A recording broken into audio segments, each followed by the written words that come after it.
Well बहुत ज्यादा लोग मुझसे ये चीज पूछ रहे थे कि वो सपोर्ट से डेवलपमेंट में किस तरह से मूव कर सकते हैं या फिर डायरेक्टली किस तरह से डेवलपमेंट प्रोजेक्ट्स में जा सकते हैं। वेल इससे पहले भी मैंने एक वीडियो बनाई थी जिसमें मैंने अपना पर्सनल एक्सपीरियंस शेयर किया था आप सब लोगों के साथ। लेकिन अगर आपने वो वीडियो अभी तक नहीं देखी तो आई वुड सजेस्ट यू कि वो वीडियो को एक बार डेफिनेटली देख लीजिएगा, क्योंकि उस पर मेरे साथ जो जो हुआ था, जिस भी तरह की मेरी जर्नी रही थी, मैंने वो सब चीजें उस वीडियो में बताई थी।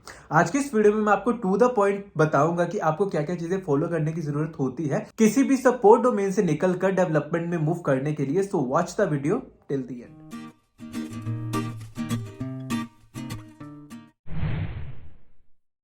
सबसे पहला पॉइंट होता है कोई भी एक लैंग्वेज को चुन लीजिए, क्योंकि आपको डेवलपमेंट में मूव करने के लिए कोई भी एक प्रोग्रामिंग लैंग्वेज आनी ही चाहिए। अब चाहे वो C++ हो सकती है, सी हो सकती है, जावा हो सकती है, पाइथन हो सकती है, गोलैंग हो सकती है, स्काला हो सकती है, एक्सेट्रा एक्सेट्रा। जो भी आपकी मनपसंद लैंग्वेज होगी या फिर जो भी आपको लगता है कि मुझे ये लैंग्वेज सीखनी चाहिए, वो आप सीख लीजिए कभी भी डेवलपमेंट में मूव करने के लिए। क्योंकि अगर आपको कोई भी प्रोग्रामिंग लैंग्वेज नहीं आती होगी तो it will be very difficult for you to switch to any development domain. तो सबसे पहले आपको कोई भी एक प्रोग्रामिंग लैंग्वेज आनी चाहिए। अगर आप मेरी प्रेफरेंस पूछेंगे तो मैं सबको सिर्फ पाइथन ही सजेस्ट करता हूं, तो मैं आपको भी पाइथन ही सजेस्ट करूंगा।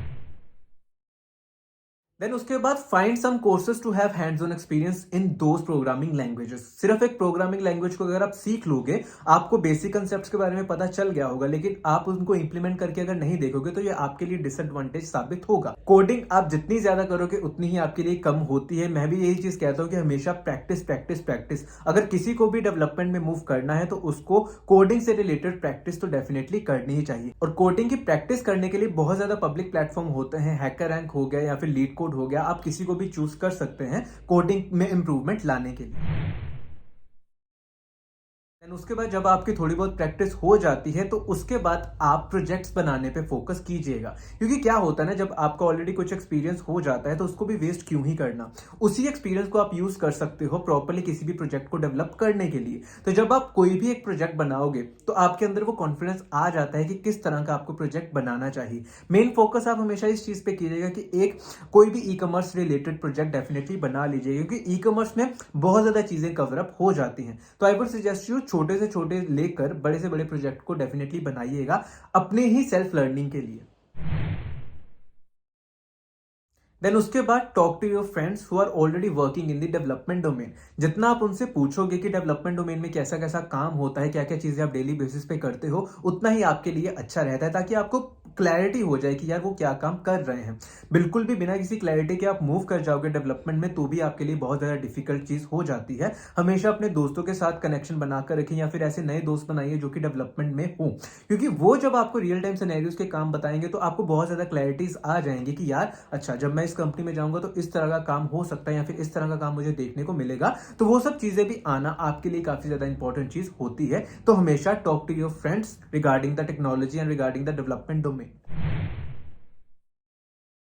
देन उसके बाद make your resume so that it will look like a developer's resume. कभी भी आप किसी भी कंपनी में अप्लाई करोगे तो सबसे पहली चीज आपका रिज्यूमे ही होता है। अगर आपने वहां पे प्रॉपर सपोर्ट के प्रोजेक्ट्स वगैरह मेंशन किए होंगे तो कई बार आपके शॉर्टलिस्ट होने के चांसेस नहीं होते। तो आप वहां पर वही प्रोजेक्ट मेंशन कीजिए जो आपने डेवलपमेंट के लिए बनाए होंगे, आपके शॉर्टलिस्ट होने के चांसेस ज्यादा बढ़ जाते हैं। देन उसके बाद apply in as many jobs as possible. जितने भी डेवलपमेंट से रिलेटेड आपको लगता है कि आपके ईयर ऑफ एक्सपीरियंस के बेसिस पे ये पर्टिकुलर जॉब आपको सूट करती है तो आप उसके लिए अप्लाई डेफिनेटली करिएगा। जितने ज्यादा आप अप्लाई करोगे उतने ज्यादा आपको इंटरव्यू के आने के चांसेस बढ़ जाते हैं, उतनी ज्यादा आपकी प्रैक्टिस हो जाती है इंटरव्यूज देने के लिए, उतना ज्यादा आपके लिए अच्छा रहता है। And last but not the least, self learning and practice is the key. जितना आप सेल्फ लर्न करते रहोगे प्रोग्रामिंग लैंग्वेजेस से रिलेटेड उतना आपके लिए अच्छा होता है। उसके बाद आप जितनी भी उसके रिलेटेड प्रैक्टिस करते रहोगे उतने ही आप अच्छे डेवलपर बन सकते हो और उतने ही आपके चांसेस होते हैं किसी भी डेवलपमेंट डोमेन में मूव करने के लिए। तो आई होप कि ये सारी की सारी ट्रिक्स आपके लिए काफी ज्यादा यूजफुल साबित हो। स्टिल अगर आपका कोई भी डाउट रहता है तो उसको कमेंट सेक्शन में जाकर जरूर बताइएगा। इन दी एंड मैं सिर्फ यही चीज कहूंगा, self learning and practice is the main key to switch from support to any other domain. तो मैं आपको यही चीज कहूंगा, जितनी ज्यादा प्रैक्टिस कर सकते हो उतना आपके लिए अच्छा रहेगा। तो इसी के साथ आज के लिए बस इतना ही, फिर मिलते हैं अगली वीडियो में। धन्यवाद।